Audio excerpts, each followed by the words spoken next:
Mbote na batali pe balandi nyonso ya réflexion na mokili mobimba ezanga ndeko na bino Kambulu. Voilà. Lokola bomesano lendi na biso ekoki moi kitoko na mopepe nango ezotambola tambola. Voilà. Toye na mutuna, mais mutuna na biso eza basé par rapport événement o eyoma oyo na Londres epeli montre entre Da Costa wasala théâtre na Sandra wazali leki na biso apale na mboko ya UK na Angleterre, précisément na Londres. Wana pena leki na biso ya palais. Alors eza koyinda pona nini ya bengisi Da Costa ape sie azana mbata ya 6 mois na sima ya Sandra. Mais bobo sanate ke babotine déjà mwana moko par rapport idéologie ndenge ezozalela. Alors mutuna nanga ezali oyo. Mutuna nanga ezali oyo.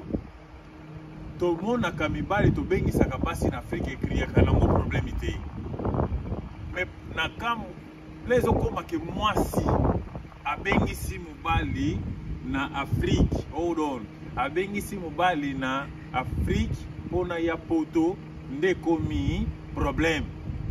Mutuna na biso ezali sikoyo problème ango ezali nini oke mwasi akoki kobengisa mubali te, mais mubali akoki kobengisa mwasi. Entre temps que les deux a bolingo. Pour répondre biso. Pona nini mwasi akoki kobengisa te, mais mubali akoki kobengisa mwasi na poto. Mutuna ezali wana simple.